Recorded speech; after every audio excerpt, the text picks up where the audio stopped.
Have you got in that goal, by the way? Me and Phil must be defenders. Me and Phil were defenders that end. The kids must come out here all the time. Yeah, they do, yeah. Do you come out with it's them? hard, yeah, but the issue you have now is they're always doing something, so after school, one of them's at training or, they've got the after school clubs and stuff, so they're always doing something. So I'd, like, for instance, my lad tonight, he's gone to school this morning, he won't get in till like after 9. Is he training at United? Yeah, Canton, yeah. So I was there. Did you go and watch? Yeah, I was there Tuesday. I was there yesterday, I'm there again tonight. They played City in the semi-final on Tuesday, beat them 2-1, so it's buzzing. He scored that header. Did he? Yeah. Just something, I've only seen the little clips of him on sort of like social media and stuff. He has got your, he's got your sort of... Yeah, he's my physique and his style. He'll be taller than me, and he's a goal scorer. He's in the box, he sniffs chances out, and that's his game, so he's doing okay. Is he, I mean, obviously you can't remember yourself, but is he at that sort of level where you think he's got a chance, or is it too early? Yeah, I think it's too early. I think, you never know, I think he's showing potential and good signs. So, yeah, he's obviously, he'll be in United now for the next 2 years, and then that's when they make decisions on you, so yeah. Have to just wait and see. Are you tough on him? Are you tough on all the kids? Not really, no. I asked them questions, so after training or games, I'll ask them what they think and ask them questions, and just try and give them a little bit of guidance, really. Like his goal against City on Tuesday, as a forward, you get told to run across the front post, and so he kept doing it. So I said, when you need to be aware of who's in the penalty area. If you're on your own, you need to make a decision whether you go front or back. Yeah. So he was on his own, and he pulled to the back post, and the ball come and he scores a header. So just little things like that, yeah. And is it hard to watch him sometimes in thinking that, like, you're sort of suffering with him, you're obviously enjoying it if he's doing well? No, I enjoy watching him, and me 10-year-old as well. He's at United, and both at United. Yeah, so I enjoy watching the games, and there was a great game in the quarterfinals to beat Liverpool 3-2. They went 2-0 down, United, and Kai scored to get back into it. Then they went to 2-2. Then a player sent off. The other player sent off at 2-0. Right. And then Kai got Liverpool did, United? No, United. And then Kai got sent off. What for? Tackle. Straight red, yeah. So, but they won the game 3-2. Is he aggressive? Yeah, he's aggressive. Yeah, in a good way. In a good way, yeah. So yeah, he's doing well. Right. Do you know, when I finished playing football, do you think there's like a thing about 45, 50-year-old men, 40-year-old men who have kids? They think, or even like maybe older people think that young people aren't as tough nowadays as we were. But I disagree with that. I don't know what you think on it. So when you think of sort of like, your kids now or young players now, what do you think about that? I think it's changed, and there's different rules obviously in the game now, and it's definitely not, what it was 20 years ago, and some of the tackles you'd see, and I don't think you're getting that, and the game's played differently, and you go and watch the kids now, and every time the goalkeeper's playing out from the back and they're playing through the lines and stuff, and they're carrying on, they continue to do it. So I think that's where the game's changed and evolved, if you like. So yeah, it's definitely not as physical as it was, but in terms of tackling and stuff like that. But I think the kids now, you look at them, the bigger, some of the sizes, some of the kids, they're huge. Yeah, it's interesting. When you just showed me in your house quickly before we'd started doing this, and you said there's a boxing ring, and obviously you grew up and you obviously were boxing, and you said the kids wanted to fight.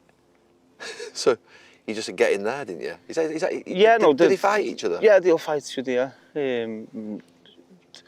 They start off messing, and then it turns into... And do you monitor? Are you like there? So I can imagine. Yeah, you obviously stop them, but no, I think boxing... with gloves on and so I think boxing's a great sport for discipline as well. So yeah, and like that, and the kids will go in, they'll put the gloves on and they'll spar and. Do they go to a boxing club as well, or is it just to do that? No, they just do it here. So. And you just want them to get tougher and more resilient, more. No, they love it. They love boxing. Yeah, they love watching it, doing it. They've all got their own shorts and to get in the ring and spar. Yeah. I think me and Phil might have to come round. Me and Phil come round, start sparring. We missed our youth. We'd have been better off, I think, in that boxing. But that mesmerises me, that But I like it. You've got girls as well, haven't you? Yeah, And but so I know obviously. But the idea of girls toughening them up, we've actually got some of our best friends, and their son boxes, and they take it, and I think it's a really good thing. And obviously, never as a youngster, I never boxed, or you know. I think it's brilliant. I've just been to Sheffield yesterday. I went to Sheffield to the boxing gym there, and just watching them train. So they went out in the morning for a run, then they come in and doing the pad work, bag work, then they have the food, have a sleep. Then in the afternoon sparring, it's just to see them and the focus in them. It's unbelievable. Just coming on to you as a football player, what was your best qualities as a football player? I don't know. I'd probably say mentality. I think mentality as a player. Obviously, I could score goals and create goals and whatever. I like to think I always worked hard as I could on the pitch, but I always felt I had a strong mentality. I think that was. And obviously, going from Everton to Man United, you need that. You wouldn't survive if you didn't have that. But just this idea, obviously, everyone's searching for a strong mentality. Do you believe you were born with that, or do you believe it was developed as you were sort of, if you like, coming sort of I think through there's school? different elements. I think you can obviously develop it, and there's a lot of sports psychologists out there now as well, and obviously a lot more than when we were growing up. But I definitely do think where you're from, the area you grew up in, helps massively. And obviously, where I was, like my kids, growing up here, and completely different to where I grew up. So it's how do you have that balance, and how do you try and get that what I grew up in into your kids. So I definitely think where you grew up. You look at the mentality of a team, and I think about the current United team, and I look at them, and it's not actually a criticism, this, in the sense of, I think they're struggling, some of them, sort of mentally, in terms of mentality-wise. And they're obviously talented players. They've done, you imagine the thousands of hours that they've trained to get to where they are, to be at United. So they're right at the top of the game. How do they become more resilient now as a team, when you think the criticism, obviously, that they get, not just from us on television, but from the fans, obviously, with the way in which they're playing, the results are bad, you know, the difficulties. How do you grow a mentality when you've got a team like that that's struggling mentally? Well, I think first of all, you need 3, 4, 5 players in that dressing room to do that, to lead that team. And that's the one thing I'd say, I think, with Man United now is, I look at the team and I'm still, like, obviously don't know, I know a few of the players, but some of the players, and you're still asking questions like, who is the leader? And obviously Bruno's the captain of the team, but who are the leaders in there? Who's, you know, and I said this a few weeks ago with Marcus, when Marcus is getting stick and for body language and whatever. I think he's always been like that.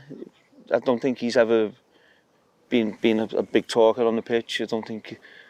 He was quiet with England when he first came in with us. So I think he's always been like that. I think when he's going through a tough moment, or you know, you want him to work a little bit harder, maybe. I think that's where some of the more senior players in there have got to demand that from him, and that's the one thing I'd say which I don't see. And every time United concede a goal, I think heads go down too quickly, and you almost think there's no way they're getting back in the game.